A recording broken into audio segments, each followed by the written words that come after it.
თქვენ უყურებთ რადიო საათს, რომელსაც ამჯერად წარმოგიდგენთ ირაკლი ჩიხლაძე. ამ დროისთვის ორი მთავარი თემა არის მნიშვნელოვანი, რომელზეც ჩვენ ახლოს 1 საათის განმავლობაში გავამახვილებთ ყურადღებას. თქვენ ასევე შეგიძლიათ მიიღოთ გადაცემაში მონაწილეობა და დარეკოთ ტელეფონის ნომერზე 249 460. რადიოს მეშვეობით შეგიძლიათ მოგვისმინოთ 94-7-ზე და ასევე ტელეკომპანია მაესტროს პირდაპირ ეთერში ადევნოთ თვალყური თუ რა ხდება ამ დროისთვის ყველაზე მნიშვნელოვანი. გადაცემის პირველ ნაწილში ჩვენ ვისაუბრებთ კონტროლის პალატასა და არასამთავრობო ორგანიზაციებს შორის არსებულ ვითარებაზე და დამოკიდებულებაზე. გადაცემის მეორე ნაწილში კი შევეხებით კოალიცია მედიის ადვოკატირებისთვის მიერ მომზადებულ განცხადებას, რომელიც დავით ბაქრაძეს უკვე გადაეგზავნა და საუბარია პარლამენტის ქუთაისში გადასვლის შემდეგ იმ შეზღუდვებზე, რომელიც შესაძლოა მედიის წარმომადგენლებს შეეხოს. დავიწყოთ გადაცემის პირველი ნაწილი. ჩვენი სტუდიის სტუმარი არის კოალიცია არჩევანის თავისუფლებისთვის ექსპერტი ბატონი ირაკლი მელაშვილი. საღამომშვიდობის ბატონო ირაკლი. მადლობთ რომ მიღებთ გადაცემაში მონაწილეობას. ახლა ზუსტად 5 საათია და რამდენიმე წუთის წინ დასრულდა შეხვედრა კონტროლის პალატისა და არასამთავრობო ორგანიზაციების წარმომადგენლებს შორის. ამ შეხვედრას ესწრებოდა თავად კონტროლის პალატის ხელმძღვანელი და იმ წყების ხელმძღვანელი, რომლის მეშვეობითაც გახდა ცნობილი, რომ თითოეული არასამთავრობო ორგანიზაციის ფინანსები უნდა იყოს გამჭვირვალე და მათ უნდა ჰქონდეთ ინფორმაცია. პირველ რიგში თქვენ არ იმყოფებოდით ამ შეხვედრაზე, თუმცა იყო თქვენი კოალიციის წარმომადგენლები. რა შედეგით დასრულდა შეხვედრა? იყო თუ არა რაიმე მნიშვნელოვანი, რაც დღეს ითქვა? იყო ასთაგასπლა გამოცვლა, იყო პოზიციების დაფიქსირება, იყო შეკითხვები, რომელზედაც კონტროლის პალატის მხრიდან პრინციპში პასუხი ვერ გაეცა. თუმცა ახლა ისიც უნდა ვთქვათ, რომ კანონის დაუხვეწაობაზე კონტროლის პალატას ვერ მოსთხოვ პასუხს, იმიტომ რომ კანონი კონტროლის პალატას არ შემომუშავებია, შეიმუშავა საქართველოს პარლამენტმა, მაგრამ არის ერთი საკითხი, რომელზედაც დღეს არასამთავრობო ორგანიზაციების წარმომადგენლებმა, მათ შორის ჩვენს წარმომადგენლებმაც გაამახვილა ყურადღება. საქმე იმაშია, რომ კონტროლის პალატის მონიტორინგის ობიექტი შეიძლება იყოს ის იურიდიული პირი, რომელიც დაკავშირებული იურიდიული პირი არის პოლიტიკურ პარტიასთან. ჯერჯერობით კონტროლის პალატამ გამოითხოვა რამდენიმე ორგანიზაციაზე, მათ შორის თქვათ ახალი თაობა, ახალი ინიციატივა, რესპუბლიკური ინსტიტუტი გამოითხოვა მათზე ინფორმაცია, ოღონდ მას არ გამოუცხადებია, რომ ეს ორგანიზაციები არიან დაკავშირებული პირები პარტიისათვის. ეს არის უკვე დარღვევა. იმიტომ რომ იმ ჩანაწერში პირდაპირ 26 პრიმაბუქში პირდაპირ არის საუბარი, რომ კონტროლის პალატა ახორციელებს მონიტორინგს და მათზე ვრცელდება მხოლოდ იმ იურიდიულ პირებზე ვრცელდება შეზღუდვები და ისინი ექვემდებარებიან მონიტორინგს, ვინც პოლიტიკურ პარტიასთან დაკავშირებული პირია. მე მესმის კონტროლის პალატა რატო ერიდება ამას, იმიტომ რომ დაკავშირებულ პირად გამოცხადება ეს უნდა მოხდეს უკვე აქტით და ეს აქტი შეიძლება მერე გასაჩივრდეს სასამართლოში, რაც წამგებიანი იქნება კონტროლის პალატისას.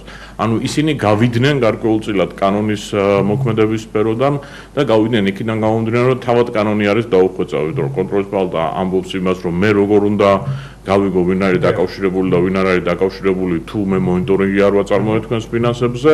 მეორე მხრივ არასამთავრობო ორგანიზაციის წარმომადგენლები ამბობენ, რომ კი, მაგრამ მონიტორინგს ექვემდებარა მხოლოდ დაკავშირებული იურიდიული პირები და არა ყველა ორგანიზაცია საქართველოში არის. მოგონი რამდენიმე 100,000 ორგანიზაცია რეგისტრირებული იურიდიული პირი და ბუნებრივია რომ კონტროლის პალატა ვერ შეძლებს. თუმცა ბატონო ირაკლი, ჩვენ რამდენიმე წუთში აუცილებლად უნდა შევეხოთ რა პრინციპით შეირჩა პირველ ეტაპზე რესპუბლიკური ინსტიტუტი და ახალი თაობა, ახალი ინიციატივა. დღეს გაკეთდა განმარტებები, თუმცა მანამდე ჩვენ ტელემაყურებელს დავუთმოთ პირდაპირ ეთერი, რომელიც უკვე ხაზია. საღამომშვიდობის გისმენთ. მოგესალმებით ბატონო ირაკლი, დიდი პატივისცემით მივესალმებით თქვენ სტუმარს. დიახ. ამას წინათ გამოკითხვაში იყო ვიღაცა ქალმა დარეკა და ესე თქვა, რომ ეს არასამთავრობოებიო, ძალიან ცუდი ინფორმაცია გააქვთ და ძალიან კარგია რომ ამოწმებენო. პირიქით ეს არასამთავრობოები რო არ ყვავდნენ ჩვენ, აბა მთელი ევროკავშირი ვინ გაიგებს რა ხდება საქართველოში. ხალბატონო, უნდა იყოს თუ არა გამჭვირვალე მათი ფინანსები. ფინანსები უნდა დააფინანსოს, აბარა უნდა დააფინანსოს. დიახ, თქვენ წინააღმდეგი ხართ თუ არა იმ კანონისა, რომელიც უკვე ამოქმედდა და წინააღმდეგი ვარ, აბარა ვარ. ჯერ მაგაზე ვარ ერთი წინააღმდეგი ბატონო ირაკლი და მე კიდე ქუთაისში პარლამენტის გადატანა სადგინახიათ. დიდი მადლობა, ჩვენ პარლამენტის თემას გადაცემის მეორე ნაწილში შევეხებით და აუცილებლად დარჩით და უყურეთ გადაცემის მეორე ბლოკს. მოდი ერთი რამე დავაზუსტოთ რა. გისმენთ. ფინანსები გამჭვირვალე უნდა იყოს თუ არა, საკითხი ასე არ დგას. ეს ჩემი აზრით მაპატიეთ, მაგრამ საკითხის არასწორად დასმა არის, იმიტომ რომ არასამთავრობო ორგანიზაციები არ ვამბობთ იმას, რომ ფინანსები გამჭვირვალე არ უნდა იყოს. მაგრამ აქ არის საუბარი ფორმებზე, აქ არის საუბარი სანქციებზე, აქ არის საუბარი იმ ორგანოზე, რომელიც უფლებამოსილია აწარმოოს კონტროლი ფინანსების გამჭვირვალეობაზე და აქ არის მეთოდებზე საუბარი. პირველ რიგში უნდა ვთქვათ, კონსტიტუციაში არის პირდაპირ ჩაწერილი. კონტროლის პალატა ამოწმებს საჯარო ფინანსებს. არასაჯარო ფინანსების შემოწმებისათვის, კერძო ფინანსების შემოწმებისათვის გრანტი იქნება ეს შემოწმება. ამისათვის არსებობს საგადასახადო ინსპექცია. თუ კი საუბარია რომ რაიმე ორგანო უნდა შეიქმნას არჩევნებისათვის, რომელსაც მონიტორინგი უნდა განახორციელოს, ეს ან უნდა შეიქმნას ცენტრალურ შექმნილი იყო ცენტრალურ საარჩევნო კომისიასთან, ან კი ბატონო სხვა რაღაცა შეიძლება გაკეთებულიყო, მაგრამ კონსტიტუციური ჩანაწერით კონტროლის პალატის ფუნქცია არის საჯარო ფინანსების შემოწმება და მისი უფლებამოსილებები განისაზღვრება მხოლოდ და მხოლოდ კანონით კონტროლის პალატის წინაშე. კონსტიტუცია ამ შემთხვევაში არის დარღვეული, ეს არის პირველი. მეორე, ეს არის ნორმები, რომლითაც ხდება, ასე ვთქვათ, რომლის საფუძველზე ხდება შემოწმება. ეს არის აბსურდული ნორმები. ჩვენ შეიძლება აი რა საფუძველზე შეამოწმოთ თქვათ ის ორგანიზაციები, ხომ? რომ გუშინ იყო საუბარი ახალი თაობა, ახალი ინიციატივა და რესპუბლიკური ინსტიტუცია. გამოდის რომ ისინი შეამოწმოს, იმიტომ რომ მათი დამფუძნებლები არიან პარტიის წევრები, ერთ შემთხვევაში ვთქვათ, რესპუბლიკური პარტია, რესპუბლიკური პარტია, მეორე შემთხვევაში ნაციონალური მოძრაობა. ეხლა მაგ პრინციპით თუ წავედით, თქვენ წარმოვიდგინეთ საქართველოში პარტიების წევრთა რაოდენობა არის, ჯამურად ალბათ რამდენიმე 10,000 თუ არ ჩავთვლით ნაციონალურ მოძრაობას, ნაციონალური მოძრაობის წევრთა რიცხვი არავინ არ იცის, მაგრამ იდეაში 100,000-ს გადააჭარბებს. ეხლა ნახეთ როგორ არის საქმე. საქართველოს პარლამენტის წევრს თუ ის ბიზნესს ეწევა, მას აკრძალული აქვს მხოლოდ და მხოლოდ ის რომ ის იყოს იმ ბიზნესში ადმინისტრაციულ თანამდებობაზე, ანუ იყოს დირექტორი, ან განკარგავდეს უშუალო ხელმძღვანელობდეს რომელიმე საწარმოოს. მაგრამ მას არანაირი შეზღუდვები არ აქვს მოგებასთან დაკავშირებით. ანუ ის შეიძლება იყოს ჩვეულებრივი აქციონერი და მას შეუძლია ნებისმიერი რაოდენობის მოღება მიიღოს. ეხლა აქ შემოიღეს ეს პრინციპი, რომ თუ ხარ დაკავშირებული პოლიტიკურ პარტიასთან, შენი იმ იურიდიულ პირს, რომელიც დაკავშირებულ პირად გამოცხადდა, მას არ შეუძლია მიიღოს 60,000-ზე მეტი მოგება. გრანტს და კრედიტს ერთი წუთით გრანტს და კრედიტს თავი გავანებოთ. ვიძახით 60,000-ზე მეტი მოგება. თუ იმის გამო რომ ლევან ბერძენიშვილი ან დავით ზურაბიშვილი გახლავთ რესპუბლიკური ინსტიტუტის დამფუძნებელი, ამის გამო რესპუბლიკური ინსტიტუტი ხდება კონტროლის პალატის, ასე ვთქვათ, მონიტორინგის ქვეშ. მაშინ კონტროლის პალატის მონიტორინგის ქვეშ უნდა მოხდეს სააქციო საზოგადოება მადნეული, რომლის აქციონერი და აქციების მფლობელი და ერთ-ერთი მეპატრონე გახლავთ ბატონი კობა ნაყოფია. ასევე კოხოძე დეპუტატი, ასევე უამრავი დეპუტატი, რომელიც არის პარლამენტში. გამოდის, რომ თუ ამ მიდგომით წავა კონტროლის პალატა, ამ ორგანიზაციებს უნდა აეგრძალოთ 60,000-ზე მეტი მოგების მიღება. ამ ორგანიზაციებს უნდა აეგრძალოთ კრედიტის აღება. ჩვენ მივართ აბსურდამდე. ან მივალთ აბსურდამდე, ან მივალთ იმ მდგომარეობამდე, რომ კანონი იქნება გამოყენებული ერთის მიმართ და არ იქნება გამოყენებული მეორეს მიმართ და ეს იქნება კალბატონი მოგელიძეს, არაფერი საწინააღმდეგო გამხარვალების არაფერ საერთოდ არ ვუსწრებ, მაგრამ იქნება მის ნებაზე დამოკიდებული, მის სუბიექტურ გადაწყვეტილებაზე და როდესაც ვამბობდით თავიდანვე, რომ ეს კანონი არის აბსურდი და ჩიხში შეიყვანს თავად ნაციონალურ მოძრაობას. იმიტომ რომ თუ ეს ესე გაგრძელდა, ჩვენ ავდგებით მაშინ და მივმართავთ მოგელიძეს და ვეთქვით, რომ კი ბატონო, რახან შენ ამ იურიდიულ პირებს ამოწმებ მხოლოდ და მხოლოდ იმიტომ, რომ ისი დამფუძნებლები არიან და სხვათა შორის რამდენადაც ვიცი ახალი თაობის ახალი ინიციატივის დამფუძნებელი კი იყო, მაგრამ გასული არის კოკი იონა თამაშვილი ამ ორგანიზაციიდან. მაშინ ამ პრინციპით აი ეს მთელი დეპუტატები, განსაკუთრებით მაჟორიტარული დეპუტატები, რომელსაც თავიანთი ბიზნესები აქვს და სხვა შორის ბიზნესები აქვს ნაციონალური მოძრაობის წინ, ყველა უმრავლესობა დეპუტატ. ეს ბიზნესები სულ ყველა უნდა დადგეს კონტროლის, მოვითხოვთ მაშინ, დადგება ასე საკითხი, მოვითხოვთ და რომ ეს ბიზნესებიც დადგეს ზუსტად იმ პირობებში, რა პირობებშიც ეხლა აყენებენ ახალ თაობა, ახალ ინიციატივას და რესპუბლიკურ ინსტიტუტს. ბატონო ერკლი, დღეს იყო საკმაოდ კარგი შესაძლებლობა იმის, რომ ამ თემებზე ყოფილიყო საუბარი სწორედ იმ ადამიანებთან, რომლებიც აპირებენ ამ კონტროლის დაწესებას და დაიწყო უკვე შემოწმება, ხო? ორი არასამთავრობო ორგანიზაციის. გამახვილდა თუ არა ამ საკითხებზე ყურადღება და რა იყო მათი მხრიდან დავუშვათ? მე რამდენადაც ვიცი რაღაცა ჩამოყალიბებული პასუხების მიცემა გაუჭირდათ მათ. ითქვა რომ აი რესპუბლიკური ინსტიტუტი იმიტომ შემოწმეთ რესპუბლიკურ პარტიას საიძეუდებს და ასე შემდეგ. მე მესმის ლოგიკა რომ თუ კი პარტია საიძეუდებს, მე შეიძლება მონიტორინგს დავუქვემდებარო, მაგრამ მაშინ უნდა გავყოთ რაღაცეები. მაშინ კანონში უნდა იყოს გაყოფილი ნორმა ვინ ექვემდებარება მონიტორინგს, ხოლოდ და ვინ ექვემდებარება სანქციებს. იმიტომ რომ კანონში ფაქტიურად არის ავტომატურად დაყენებული, შენ თუ ხდები კონტროლის პალატის მონიტორინგის ქვეშ და შენ თუ გიტარებენ მონიტორინგი, შენ გიტარებენ მონიტორინგი, თუ ხარ დაკავშირებული პირი და თუ ხარ დაკავშირებული პირი, შენზე ვრცელდება სანქციები. მე შემიძლია გავიგო ის, რომ როდესაც არასამთავრობო ორგანიზაციას ან ფონდს, კავშირს, თქვა ხბია პარტიის სახელი, ამან შეიძლება გამოიწვიოს ბუნებრივი ინტერესი მაკონტროლებელი ორგანოსი იმის თაობაზე, რომ იცი რა, ხო არ ხდება არასამთავრობო ორგანიზაციის მეშვეობით ისეთი საქმიანობის განხორციელება, რომლის უფლებაც პარტიას არ აქვს, მაგრამ ამას აკეთებს არასამთავრობო ორგანიზაცია, სახელი არის ერთი და იგივე და ამით მერე ბენეფიტებს, ანუ მოგებას, ანუ საზოგადოებრივ აქტივებს იწერს პარტია. ლოგიკურია. არ ვეკამათები ამ ლოგიკაში კანონის ავტორებს, მაგრამ არის ორი რამ. ერთი არის მონიტორინგი კიდევ მეორე და მეორე არის ფინანსური სანქციები მასზე დაწესებული. თუ მე შევქმნი არასამთავრობო ორგანიზაცია იმისათვის, რომ პარტია ვარ, ხო? და ჩემი პარტიის წევრები უნდა გავანათლო და ამისათვის გრანტებს ვიგებ, წიგნებს უშვებ, ბავშვებს ლექციებს უკითხავ. ეს არის საგანმანათლებლო საქმიანობა. რა შედეგად შეიძლება მივიდეს ეს მონიტორინგი? ანუ კანონმა რა შედეგი შეიძლება კანონმა პირდაპირ დადო სამწუხაროდ ეს არის სისულელე, რაზეც ვესაუბრებოდით, რაზეც ვეუბნებოდით, არა მარტო ჩვენ, იგივე ახალგაზრდა იურისტები, სამართლიანი არჩევნები, საერთაშორისო გამჭვირვალეობა, სხვა არასამთავრობოები ვინც იყვნენ. კანონმა პირდაპირ დადო სამწუხაროდ, მან არ განარჩია, რომ კაი მონიტორინგი ჩავატარე და არ არის დაკავშირებული პირი. მაგრამ სამწუხაროდ კანონში ისე წერია, რომ მონიტორინგი ვრცელდება დაკავშირებულ პირებზე და პირდაპირ უნდა გაიგო ესე, სხვანაირი გაგება, სხვანაირი წაკითხვა ამ კანონის არ არსებობს, რომ თუ შენ მონიტორინგი დაუწესე ამ პარტია, ამ იურიდიულ პირს, მაშინ ეს იურიდიული პირი არის დაკავშირებული პირი. ასე წერია. ეს არის შეცდომა და ეს არის გასასწორებელი, ისე როგორც ბევრი რამ ამ კანონში. ჩვენ ახლა მე არ მინდა რომ ჩავიციკლოთ მარტო იურიდიულ პირებზე და არასამთავრობო ორგანიზაციებზე, იმიტომ რომ ეს არის თემა, რომელზეც ხელისუფლებას უნდა რომ აქეთ გადაგვიყვანოს მხოლოდ და მხოლოდ იქ რაღაცებს ალბათ ჩაასწორებს, იმიტომ რომ სრული აბსურდია. თუ რესპუბლიკური პარტიას იმიტომაც ამოწმებ, რომ მას სახელი აქვს დაკავშირებული რესპუბლიკელებთან, მე მაპატიეთ, მაგრამ საერთაშორისო რესპუბლიკური ინსტიტუტი, ეროვნულ დემოკრატიული ინსტიტუტი. ეს არის ამერიკის რესპუბლიკური ინსტიტუტის და ამერიკის დემოკრატიული თავისუფლების პოლიტიკოსი. კი, რა თქმა უნდა, ანუ უამრავ რაღაცას შევიდა, მაგრამ თუ მარტო სახელზე ვიძახით, თუ სახელით ვამოწევთ, რას უშვებით ამ ინსტიტუტებს?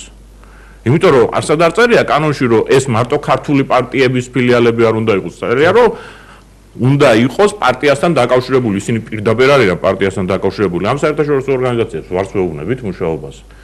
თუ საუბრობთ იმაზე, რომ არ შეიძლება იმოქმედოს პარტიის დაფუძნებულმა იურიდიულმა პირებმა, ბიოლის ფონდი, ნაუმანის ფონდი, ებერტის ფონდი, ეს გერმანული ფონდებია სულ, რომელიც თავიანთი პარტიების, ერთი მწვანეთა პარტიის, მეორე სოციალ-დემოკრატების, მესამე ქრისტიან-დემოკრატების, მათი ფონდებია ეს. სოფლიოში არც ერთ ქვეყანაში ასე შეზღუდვები არ არის ხალხმა. ამიტომ თავარი არის, რომ კანონმდებლობა გაიგოს, რომ შეიძლება სანქციები დაიწესოს მხოლოდ იმ ორგანიზაციას, იმ იურიდიულ პირს, რომლის ფინანსური ხარჯები უკავშირდება იმ ხარჯებს, რასაც პარტია გადის არჩევნებს. სხვა შემთხვევაში შენ შეიძლება მონიტორინგი დააწესო, რომ სწორედ ასეთი დარღვევა არ მოხდეს, მაგრამ მასზე ყველა იმ შეზღუდვის გავრცელება, რაც არის პოლიტიკურ პარტიაზე, არის აბსურდი, იმიტომ რომ ვერც ერთი ფონდი ვერ ფუნქციონირებს. როგორც შეიძლება ფონდს აუგზავნოს, შენ 60,000-ზე მეტი შემოსავლის მიღება, ის ფონდი ფულს გასცემს. ანუ გრანტების გაცემა უნდა შეწყვიტოს, ხო? როგორც შეიძლება შენ შეპესეს ან საწარმოს აუგზავნო 60,000-ზე მეტი მოგების მიღება. სულ მაგას ვსაუბრობ, რა, აიღეთ რუსთავის მეტალურგიული ქარხანა.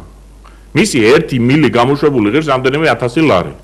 რაკნას ახლა 30 გამოვიდა, თქვათ მისი წარმომადგენელი და სადღაც დააფიქსირა პოზიცია, რომ ნაციონალურ მოძრაობას უჭერს ხარს. თუმცა ბატონო ირაკლი, თქვენი ოპონენტი რომ იყოს დღეს ნათია მოგელაძე აუცილებლად გეტყოდათ, რომ ეს კანონი ზღუდავს მხოლოდ უკანონო შალფუს პოლიტიკაში. ეს არის მისი განცხადება.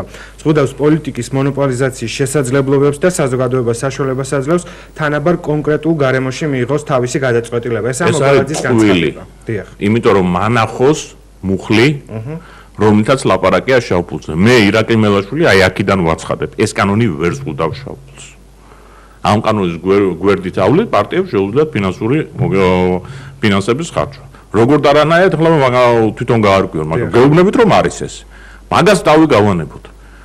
მესმის რომ საუბარია იმაზე რომ შავი ფული უნდა შეიზღუდოს ძალიან დიდი ბოდოშით მაგრამ ამას წლების განმავლობაში ვითხოვდით არასამთავრობო ორგანიზაციებიც ოპოზიციური პარტიებიც ეს ყველაფერი გავახსენდათ ბიზინა ივანიშვილი რო გამოჩნდა ხო პოლიტიკურ ასპარეზზე გავანებოთ ამასაც თავი ეს ლოგიკაც შეიძლება გაიგოს კაცმა რომ არ შეიძლება თქვა ერთმა კაცმა იყიდოს მთელი პოლიტიკური სპექტრი და ამის გამო შეზღუდვების შენობა უკაცრავად მაგრამ 26 პრიმა მუხჭი რო ესაც მიწერ რომ იურიდიულმა პირმა თუ მისმა წარმომადგენელმა განცხადება გააკეთა რომელიმე პარტიის სასარგებლოდ მხარდასაჭერად ან მის საწინააღმდეგოდ ის ექვემდებარება შეზღუდვას რა შავ ფულზე არის ლაპარაკი რომელ შავ ფულზე არის ლაპარაკი სანქციას აწესებ განცხადების გამო გაცხადებული პოლიტიკური პოზიციის გამო ეს სხვა რამეა ამიტომ თუ საუბარია თუ მოგელაძე ნამდვილად ფიქრობს რომ აი რასაც ამბობს ეხლა რომ ესე უნდა გაკეთდეს მაშინ არის ძალიან მარტივი მექანიზმი და ესიც ის ყველა მაშინ მონიტორინგი წესდება ჩემო კარგო ხარჯებზე მე ფიზიკურმა პირმა პოლიტიკაში რო წავედი შემოსავალი რამდენი მივიღე და ჩემ ოჯახში რამდენი შევიტანე ეს რა კონტროლის პალატის და რა სახელმწიფო საქმე მე გადასახადებს გადავიხდი შემოსავალს რამდენს მივიღებ 60,000 იქნება 80,000 იქნება 2 მილიონი ეს რა თქვენი საქმე მე გამაკონტროლე რამდენს დავხარჯავ ამ საქმეში აი ამაზე წესდება კონტროლი თორე ჩემ შემოსავლებზე რო კონტროლს აწესებ შენ რა უფლება გაქვს მე გადასახადი გადაგიხადე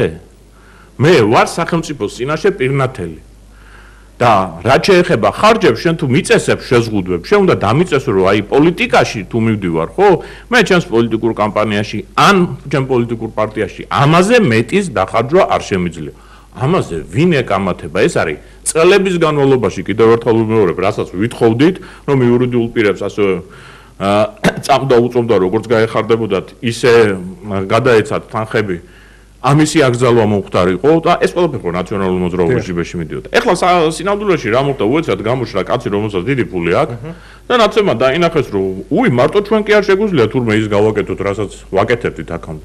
კონკურენტი გამიჩნდა და იმანაც შეიძლება გააკეთოს და მოდი გადავწყვიტავ ახლა მე მთელ კერძო ფინანსებს შევზღუდავ არჩევნებში ანუ რასაც აქამდე მე ვაკეთებდი იმის გაკეთების უფლებას არავის არ მივცემ და სამაგიეროდ მაქსიმალურად გავხსნი ბიუჯეტის დახარჯვის შესაძლებლობას კანონის საკუთარ თავზე რა თქმა უნდა პირდაპირ მათ გააკეთეს რომ კერძო ფინანსები მაქსიმალურად შეზღუდეს მაგრამ მეორე მხრივ მაქსიმალურად გახსნეს საშუალება რომ ბიუჯეტის თანხები გამოიყენონ და ადმინისტრაციული რესურსი გამოიყენონ მაგაზე გუშინ მქონდა პრესკონფერენცია და მასალები წარმოვადგინეთ თუ რა ხდება 2012 წლის საქართველოს ბიუჯეტში ეს კიდე ცალკე თემა არის და ძალიან მნიშვნელოვანი თემა არის, მაგრამ უარ შეიძლება რაღაცა კონტექსტიდან ამოგლეჭილად ერთი კანონი აიღო, ხო? ჩვენ უყურებთ ახლა ვცდილობთ აი ჩვენს კოალიციაში რომელიც სხვადასხვა ტიპის ორგანიზაციებს ზოგი ეკონომიკაზე მუშაობს, ზოგი არჩევნებზე მუშაობს, ზოგი მედიაზე მუშაობს, ხო? ზოგი კონფლიქტებზე მუშაობს. ჩვენ ვცდილობთ რომ აი ეს მოზაიკა შევკრათ და სურათი დავანახოთ ქართულ საზოგადოებასაც და უცხოელ საზოგადოებასაც და გეტყვით რომ ალბათ იქ დაკვირაში გვექნება ძალიან საინტერესო ანალიზი მაგალითად რა ხდება მედიაში ამ კუთხით და როგორ იყენებს ხელისუფლება სახელმწიფო მედიას. არის ერთი მნიშვნელოვანი საკითხი რომელიც ახლა მინდა გავაჟღერო და ვფიქრობ რომ ამაზეც არასამთავრობო ორგანიზაციებმა ძალიან უნდა იაქტიურონ. საუბარია იმაზე რომ ძალიან მნიშვნელოვანია საქართველოში ჩამოვიდნენ გრძელვადიანი დამკვირვებლები. რამდენადაც ჩემთვის ცნობილია მე ვაპირებ ამ ინფორმაციას კიდევ უწყლობთან გადამოწმებას და შემდეგ კვირაში რამდენიმე შეხვედრა გვექნება. საერთაშორისო ორგანიზაციები იგივე უთოს სადამკვირვებლო მისიამ მზად არის ჩამოვიდეს გრძელვადიანი სადამკვირვებლო მისიით საქართველოში რაც არჩევნებზე დაკვირვება ბოლო 2 თვის განმავლობაში კი არ მოხდეს არამედ მოხდეს 6 თვით ადრე 8 თვით ადრე რომ გავაკონტროლოთ რა ხდება მედიაში.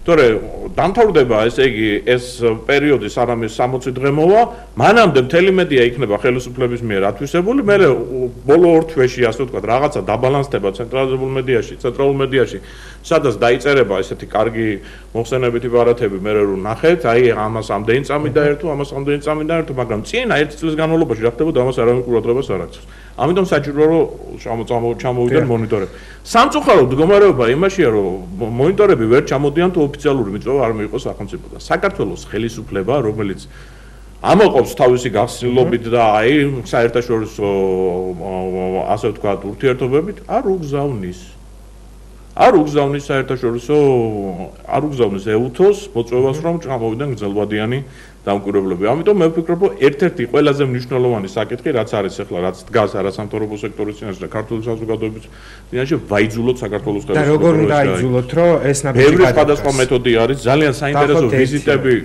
ჯერ ეს ერთი ეს უნდა იყოს ერთობლივი პოზიცია, ჩემი აზრით, რომელიც დაფიქსირდება და ყველა საერთაშორისო ორგანიზაციამ უნდა იცოდეს, რომ საქართველოში არ არსებობს საზოგადოებრივი ორგანიზაცია, არ არსებობს აქტიური სამოქალაქო პოზიციაზე მდგომი ადამიანი, რომელიც არ თხოვს ხელისუფლებას. მაშინ ხელისუფლება უნდა ჩადგეს პოზიციაში, რომ ის ვარს აცხადებს ამის, ის ვარს ეუბნება საკუთარ მოქალაქეებს და საერთაშორისო საზოგადოებას. ეს მძიმე ამბავი იქნება.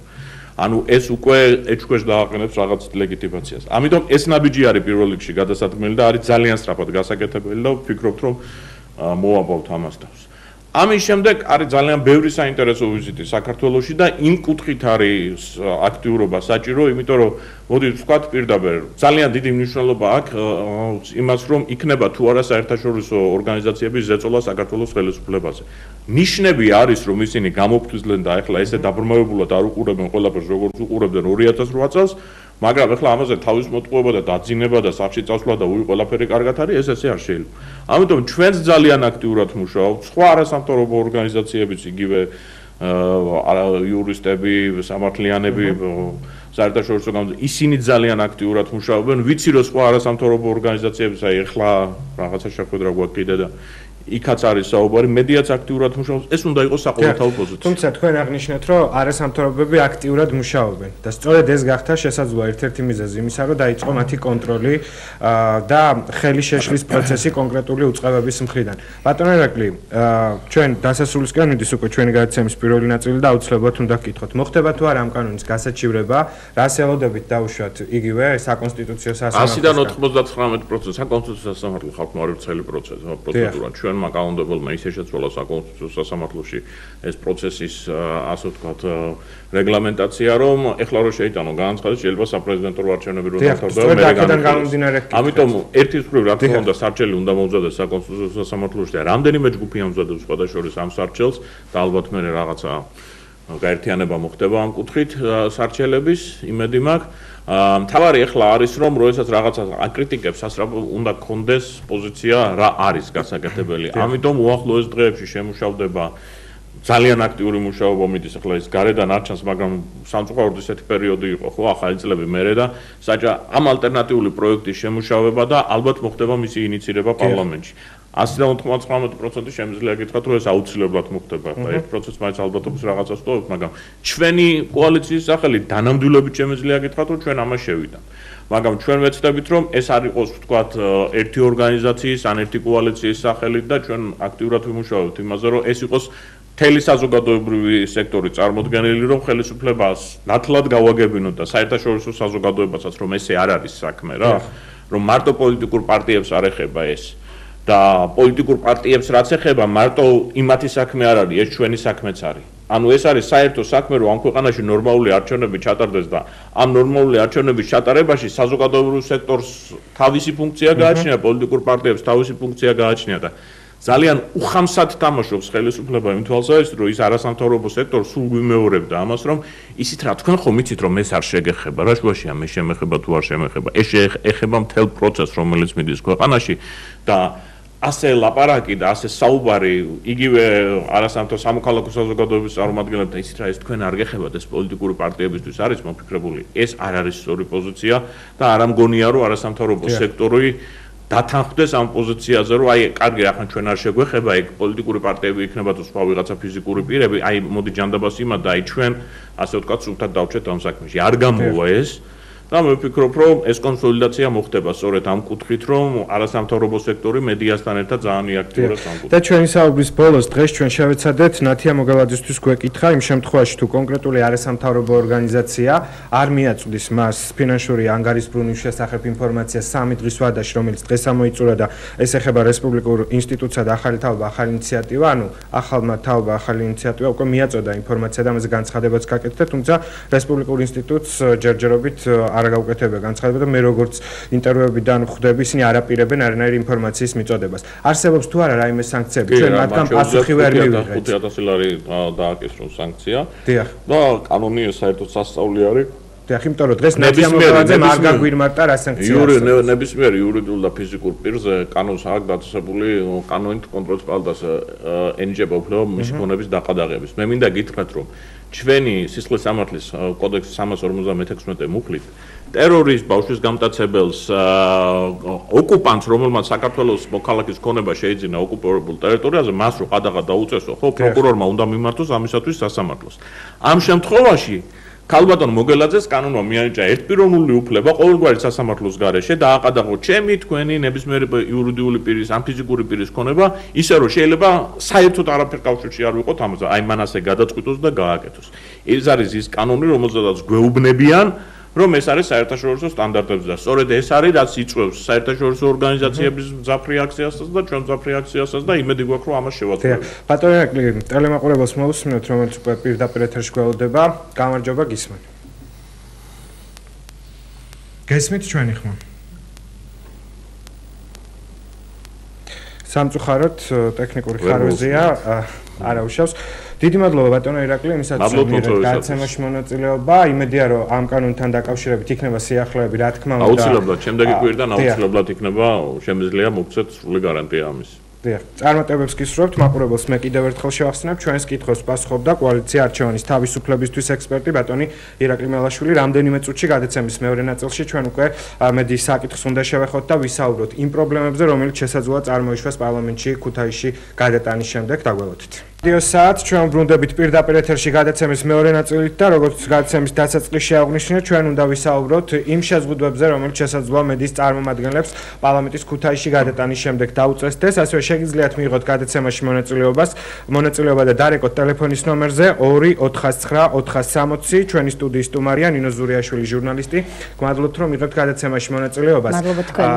განსაკუთრებული მიზეზი იმისათვის რომ დღეს თქვენ ყოფილიყავით ჩვენი რესპონდენტი პირდაპირ ეთერში არის კოალიცია მედია ადვოკატირებისთვის მიმართა დავით ბაქრაძის სახელზე. მე უბრალოდ მცირე ნაწილს წავიკითხავ და შემდეგ უკვე გადმოვალ თქვენთან.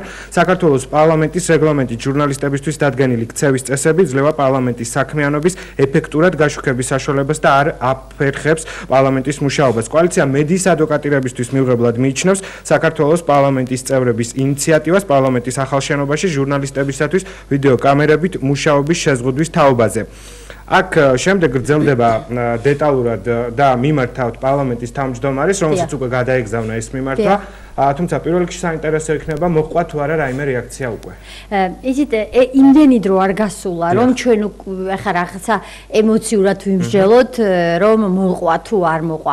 მე ეჭვიც არ მიპარება, რომ რაღაც რეაქცია აუცილებლად მოყვება და რაღაც მართლა მაქვს იმედი, რომ ბატონი ბაქრაძე ჩვენ აუცილებლად მიგვიღებს, რომ მოგვისმინოს, როგორც მინიმუმ. და რომ ჩვენი შეშფოთება არის თუ ემოცია არის თუ რაღაცა აზრები არის გადავწყვეტ. ბატონ ნინო, იმ შემთხვევაში თუ შედგა ეგ შეხვედრა, ან არ შედგა, საინტერესო იქნება ჩვენმა ტელემაყურებელმა გაიგოს, რის თქმას აპირებთ რეკომენდაციები, რომელიც თქვენი მხრიდან იქნება ბაქრაძისთვის მიცემული. ჩვენ გვინდა რომ შენარჩუნდეს სტატუს კვო. ისედაც ასე ვთქვათ უკვე გადაწყვეტილია და პარლამენტი გადადის თბილისიდან ქუთაისში. ეს ხელმისაწვდომობას ჟურნალისტების უდიდესი უმრავლესობისთვის ამცირებს, რა თქმა უნდა, პარლამენტში შექმნილი თუ პარლამენტში არსებული ინფორმაციასთან. ამცირებს, იმიტომ რომ ფიზიკური დისტანცია და მაგალითად მე ვმუშაობ სტუდიაში, რომელსაც არ აქვს შესაძლებლობა რომ რაღაცა მუდმივი წარმომადგენელი მყავდეს იქ და როდესაც პარლამენტართან დამჭირდება ინტერვიუ, უნდა ბენზინი დავხარჯო, მთელი დღე დავხარჯო და წავიდე. ასე არიან ბევრი ტელევიზიებიც. მათთვის ეს იქნება სერიოზული ხარჯი და ვფიქრობ, რომ პარლამენტის გადატანა აბსოლუტურად, ასე ვთქვათ, გაუმართლებელიც არის ეს ერთი. მაგრამ მე მოდით დაუბრუნდეთ საკითხს, ეს თლად არ ეხება, მე უბრალოდ არ შემეძლო არ მეხსენებინა, რომ ეს გადატანა ისედაც ართულებს ჩვენს მდგომარეობას. ახლა ამ რეგულაციების, ასე ვთქვათ, შეცვლა სწორედაც რომ გაართულებს სიმართლის ასახვას. ასე ვთქვათ, ნაკლები შესაძლებლობა ექნებათ ჟურნალისტებს ასახონ ის რაც მათ უნდათ და მეტად იქნებიან დამოკიდებული რაღაცა თუნდაც 8 როგორც ეს ნიშა მაჭავარიანმა თქვა თუნდაც 8 კამერის ოპერატორზე იქნებიან დამოკიდებული მე ვფიქრობ რომ ჯერ უბრალოდ ერთ იმას ვიტყვი, რომ ძალიან ჩვენი რეკომენდაცია არის ის, რომ შენარჩუნდეს status quo. თუმცა ჩვენი რეკომენდაციები ამაზე შორს იმიტომ ვერ მიდის, რომ ჯერ დაწერილი დოკუმენტი არ არსებობს, ანუ ცვლილება, რეგლამენტის ცვლილება იქნება ეს თუ კანონპროექტი, არ ვიცი რას შემოგთავაზებენ, ჯერ დაწერილი არსებობს მხოლოდ გახმოვანებული პოზიციები ხათუნა გოგონიშვილის რეაქცია არის მედის მხრიდან, ვინაიდან სანამ ეს თავარია იყოს შედეგიანი. მანამ უნდა მოხდეს ამის შეცვლა. იმისათვის რომ მაყურებელმა უკეთ გაიგოს რაზე არის საუბარი, მე შევეცდების განცხადება, რომელიც თქვენ აღნიშნეთ, გავაცნო ტელემაყურებელს მიხეილ მაჭავარიანს გულისხმობ. საქართველოს პარლამენტის ვიცე-სპიკერმა 6 თებერვალს ჟურნალისტებს განუცხადა, რომ ქუთაისში მშენებარე პარლამენტის ახალი შენობის სპეციფიკიდან გამომდინარე, ჟურნალისტები პარლამენტის ხდომათა დარბაზში და კომიტეტის ხდომებზე ინდივიდუალური კამერებით ვერ იმუშავებენ. პარლამენტში შეიქმნება მედია ცენტრი, სადაც ჟურნალისტები შევლენ სამუშაოდ. პლენარულ ხდომათა დარბაზში 8 კამერა იმუშავებს, საიდანაც წასულ სიგნალს ჟურნალისტები მედია ცენტრში მიიღებენ და ტელევიზიისთვის კადრების გადაწერაც შეეძლებათ. ანუ რა კითხვის ნიშნებს აჩენს და რა პრეტენზიას იწვევს პირადად თქვენთვის ეს განცხადება? ყველაზე მთავარი პრეტენზია არის ის, რომ საზოგადოება იხილავს ასე ვთქვათ, ვიზუალურ მასალას, მხოლოდ იმას, რასაც დაინახავს ეს 8 კამერა, რასაც დაინახავს, რასაც მოინდომებს პარლამენტის მიერ დაქირავებული 8 ოპერატორი და ვერ იხილავს იმას, რასაც დაინახავს დამოუკიდებელი არასახელმწიფო, ასე ვთქვათ, სახელმწიფოსგან ნაკლებად არ კონტროლირებადი, უფრო სწორედ ჟურნალისტი და ოპერატორი. მაგალითებს მოვიყვან. ჩვენ არაერთგზის გვინახავს ძალიან ცნობილი და ძალიან საინტერესო სიუჟეტები იმის შესახებ, რომ როგორ აძლევს ერთი პულტების მანიპულირების პირდაპირ როგორ აძლევს ერთი ჟურნალისტი კი არა, ერთი დეპუტატი 4 დეპუტატის ნაცვლად ხმას. როგორ მაგალითად თუ ტაბლოზე ფიქსირდება 120 დეპუტატი და დარბაზში ზის 20 დეპუტატი. ამ ტყუილს ვეღარასოდეს ვეღარ დაინახავს მაყურებელი.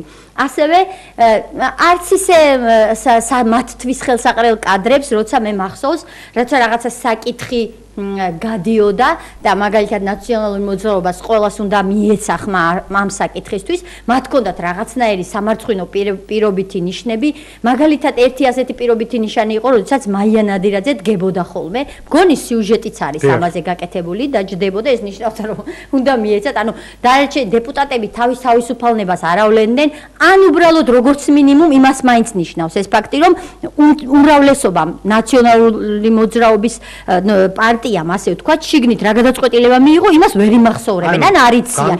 ეს იმას ნიშნავს ჩემთვის. გადადგმული კიდევ ერთი ნაბიჯი. კი, კონკრეტულად კიდევ ვიტყვი. მაგალითად, შიგნით მოხდება ჩხუბი, როდესაც თავს დაესხმება, როგორც ახლა უახლოეს წარსულში ვნახეთ, ერთი დეპუტატი მეორეს. ამას ჩვენ ვერ ვიხილავთ. ანუ თქვენ გულისხმობთ, თუნდაც მაყურებელს ალბათ კარგად ემახსოვრება ბოლო პერიოდის სკანდალი, თუნდაც კაკო ბობოხიძე, როდესაც ურტყავდა ბატონ პეტრე მამრაძეს.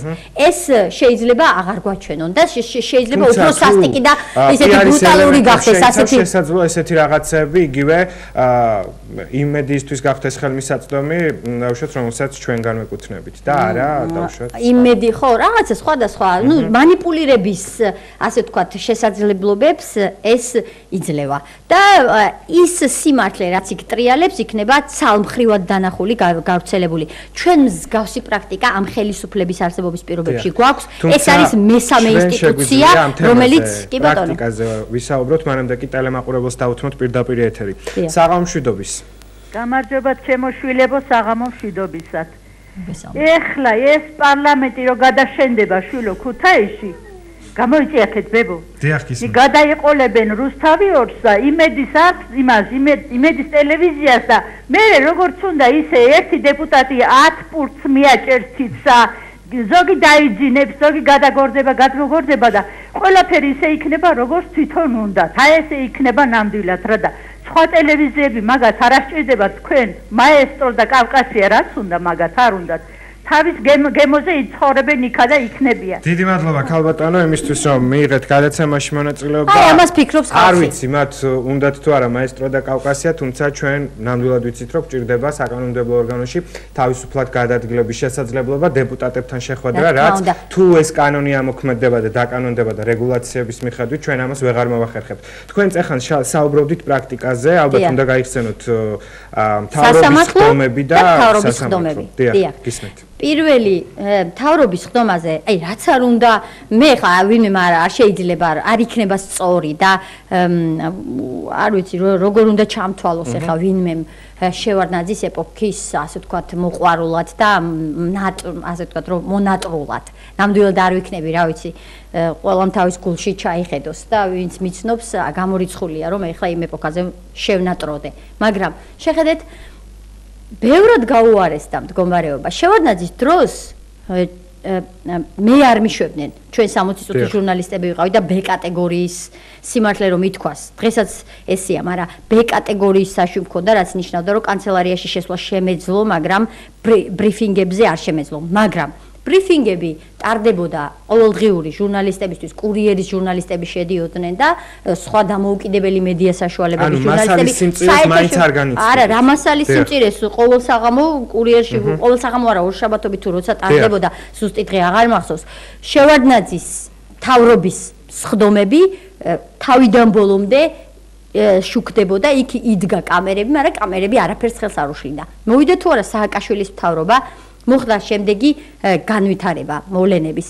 ასე ვთქვათ, ჯერ კამერები გამოაძევეს დარბაზიდან ხელს გვიშლისო. შემდეგ ჟურნალისტებს უთხრეს რომ და ჟურნალისტები დააყენეს გარეთ. შემდეგ ჟურნალისტებს გაუვლეს წითელი ლენტი, რომ თქვენ აქ როგორც კი გამოდიან ეს ბატონი მინისტრები და ქალბატონი მინისტრები, თქვენ ძალიან ეცემით ხოლმე და ისინი წუხდებიან ყველაფერზე კომენტარების კეთებით და საერთოდაც დაიხიეთ უკან, ვისაც უნდა მოვა და კომენტარს გაგიკეთებს, ვისაც არა და წავად თავის ლიფტით ასე თქვა თავის სამინისტროში. ამიტომ ამ ლიფტის სამინისტროში. ამიტომ შემდეგ ჟურნალისტები საერთოდაც სართულიდან გამოაძევეს და ქვემოთ და საერთოდაც დაიხურა. შემდეგ რეგლამენტში შევიდა ცვლილება და ჩანაწერი ამბობს ასეთ რამეს. მთავრობის ხდომა როგორც წესი დახურულია. ანუ ღია არის მხოლოდ მაშინ და ისიც გერსამიას კამერებისთვის, რომელიც დავუშვათ პრეზიდენტის ის არის, რა ქვია, პრეზიდენტის აპარატის თანამშრომელია. შეიძლება ამ წუთას გერსამი აღარ არის, მაგრამ ყოველ შემთხვევაში ყველამ ვიცით, რომ პრეზიდენტის სამსახურს ყავს რაღაცა 5-7 კამერა, რომელიც ლაივში აშუქებს მის. აი სწორედ როდესაც პრეზიდენტი გადაწყვეტს, მხოლოდ ის არის გამონაკლისი, დანარჩენი არა. სისტემაში არსებულ სიტუაციასაც უნდა შევეხოთ იგივე დაახლოებით უფრო მკაცრი სანქციები შეიძლება დავარქვა ამას, რომელიც მოქმედებს ჟურნალისტების მიმართ ინფორმაციის მოწოდების თვალსაზრისით. თუმცა მანამდე მიცეთ ტელემაყურებელს იმის შესაძლებლობა, რომ დააფიქსიროს თავის პოზიცია. გისმენთ პირდაპირ ეთერში ხართ. ალო. დიახ. პირდაპირ ეთერში ვარ? დიახ, გისმენთ. ძალიან უარყოფითად უყურებთ ხალხი ამ ამბავს, მარტო ჩემი პირადი მოსაზრება არ არის მაგი. ეს ყველა ქუთაისელი ხომ არ არის. აქედან ხომ უნდა იარონ იქ. ხომ ეს ხალხის ჯიბეზე იმოქმედებს ყველაფერს. ჯერ ისედაც ამ მუქთახორებს გაღლებილი ყავს ხალხი და ეხლა კიდე ეს გვინდოდა? ახლა მეორე. ვის ხალხს კითხეს თუ არა პარლამენტი რო ქუთაისში გადაიტანეს? მშვენიერი კითხვა მინდა. დიდი მადლობა ქალბატონო. ქალბატონო გავაგრძელოთ საუბარი, თქვენ კითხვა მოგეწონათ ქალბატონო რომელიც დაცა მეორე კითხვა. ასეთი რანგის, აი დარწმუნებული ვარ, ღრმად დარწმუნებული ვარ. 120 თუ რამდენია პარლამენტარი, ვიცი რომ 150 უნდა იყოს, მაგრამ აკლია იქ რაღაც რიცხვები. ამიტომ არც ერთ პარლამენტარს თვით კაკო ბობუხიძეს არ ვიცი, ეხა პირადად გავხურდა თუ არა თვითონ ქუთაისელია, რა ვიცი, შეიძლება გავხარდა. ეს მე როგორც მაქვს ინფორმაცია, იყო მისი ინიციატივა. კი, მე მახსოვს როცა გააჟღერა ეს ინფორმაცია, მაგრამ ეს რადგან გააჟღერა, სულაც არ ვფიქრობ იმას, რომ მას ეს უნდოდა, ან დაუშვათ მართლა ისე მოხდა, რომ ქუთაისში ააგროვა რაღაცა, ნუ აბსოლუტურად არ მჯერა მაგ ინფორმაციის მე. უბრალოდ ეს მგონია რომ არის რამდენიმე ადამიანის რაღაცა აბსოლუტურად აბსურდული და აი ძალიან არაპოლიტიკური გადაწყვეტილება უბრალოდ, იმიტომ რომ აი ყველაფერი მიდის იქ რომ აი არჩევნები არ ტარდება ისე როგორც უნდა ტარდებოდეს და ხალხის ხმა არჩევნებში სათანადოდ არ აისახება, თორე ნუ თუ ხალხის აზრი არ დააინტერესებდა ამ ხელისუფლებას. უბრალოდ ვფიქრობ მეც ვინც შემხედრია უბრალოდ არ არსებობს. ჯერ ერთი მართლა რაღაცა ან რეფერენდუმი არ ვიცი, ხა შეიძლება ძალიან ჟღერადია, მაგრამ სოციოლოგიური გამოკვლევა მაინც ჩატარებული იყო. ხალხი ემხრობა თუ არა. არის პრეტენზიები ხოლმე და ასეთი დიდი გადაწყვეტილება ხო შეიძლება მაინც აი უბრალოდ რა ინტერესია ხელისუფლებას რომ ხალხის ასეთ იმას ფრუსტრაციას იწვევს და გაწმილებას ასეთი პატარა საკითხის გამო ჩემამდე არ დადის. ჩვენ კიდევ ერთ ტელემაყურებელს მოვუსმინოთ, შემდეგ უკვე ერთგვარი შეჯამება გავაკეთოთ ამ თემის. მშვიდობის თქვენ პირდაპირ ეთერში ხართ. გამარჯობა. გამარჯობა. მე მგონი PR ტექნოლოგი მიშა სააკაშვილი ვერ მოესწრება ქუთაისში პარლამენტის გახსნას. იქამდე დამთავრდება მაგის საქმე. მეგრელებს მიუგდო შენებარე ლაზიკა ჭაობში, კოღოებში და ახლა ქუთაისელებს დაპირდა და იმერვებს პარლამენტი. ეგ არის ზღაპარი. მიშა წავა, ნერვებს ნუიშლი ჩვილებო და დროს ნუკარგად. მიშა წავა და პარლამენტი იქ არ გაიხსნა. გმადლობ რომ მიიღეთ გადაცემაში მონაწილეობა. კაპიტან ნინო, შევეხოთ სასამართლო სისტემაში არსებულ მდგომარეობას. ჩვენ თავიდან გვპირდებოდნენ რომ ნებისმიერ მასალას აუდიო სახით მაინც მოგვაწვდიდნენ, თუმცა დღეს თუ ჩვენ ამას მოვითხოვთ, ოპერატიულობის თვალსაზრისით შესაძლოა დაჭირდეს ერთ კონკრეტულ საქმეს თვეები იმისათვის რომ მოგცენ. შე შემთხვევაში არ გვაძლევენ ჩვენ ამ ინფორმაციას. როგორ გეკადრებათ მე თვითონ ჯერ ერთი უბრალოდ დავიწყებ იქიდან რომ როგორ მოხდა ასევე გამოძევება, აი არ შემიძლია არ გავიხსენო ერთი მომენტი, როდესაც სასამართლო კანონი იძლეოდა უფლებას რომ ეზოში გადაგვეღო ჩვენ მასალები. ეს ხო მაინც არის მსოფლიო პრაქტიკა, რომ სასამართლოს ეზოში გაქვს უფლება მოსილება, რომ რაღაცა გადაიღო შენობა, ხალხი ამავალი კიბეზე ჩამავალი. ამის უფლებაც არ მოგცეს აბსოლუტურად უსამართლოდ, უკანონოდ. შემდეგ ადგენენ და ეს ცვლილება შეიტანეს და ასე ვთქვათ, როგორც იტყვიან ხოლმე ჟარგონით გააპრავეს, როგორ არის არც კი ვიცი, როგორ უნდა ვთქვა, ასე ვთქვათ, გაათეთრეს, მოდი ასე ვიტყოდი, ეს ცვლილება. შემდეგ მოყვა ის, რომ გვითხრა კოტე კუბლაშვილი, ბატონი კოტე კუბლაშვილი პრესკონფერენციებს მართავდა, რომ თქვენ მხარეებს, უფრო ზუსტად, მხარეებს ექნებათ შესაძლებლობა, მოხდება აუდიო ფიქსირება სასწრაფო წესით მთელი სასამართლო სისტემის ჯერ თბილისში, შემდეგ რაიონებში და შეგეძლებათ მხარეებს შეეძლებათ უფრო ზუსტად და ჩვენ მხარეებისგან ვიღებთ ხოლმე ინფორმაციას, რომ აუდიო ჩანაწერები მიიღოთ ადგილზევე. მე თვითონ ვარ მხარე სასამართლოში, იმიტომ რომ ვასაჩივრებ ხშირად ამა თუ იმ გადაწყვეტილებას რომელიმე საჯარო ინსტიტუციის, ხო? ჩვენ დავაყენეთ შუამდგომლობა სასამართლოში, რომ ერთ-ერთმა მხარემ ჯერდი რატო ხო თქვეს, რომ იქნებაო შუამდგომლობა, რატო ჭირდება ამ ყველაფერს ჩაიწერონ და მოგცენ.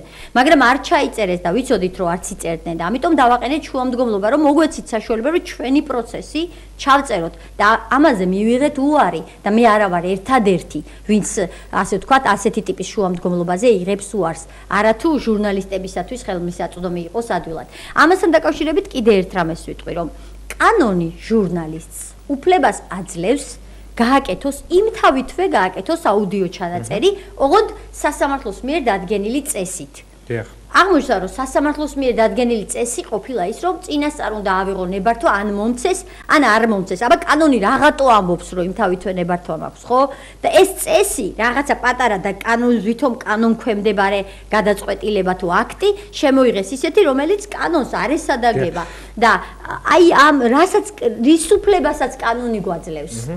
თვითონ სასამართლო ინსტიტუციაც არ გვაძლევს იმის უფლებას. კაპიტან ნინო, ჩვენ გადაცემა დასასრულისკენ მიდის და ბუნებრივია უნდა დავუბრუნდეთ მთავარ თემას, რომელზეც დღეს ვსაუბრობთ, ესაა ის პრობლემები, რომელიც შესაძლოა მედიის წარმომადგენლებს შეექმნათ საკანონმდებლო ორგანოში.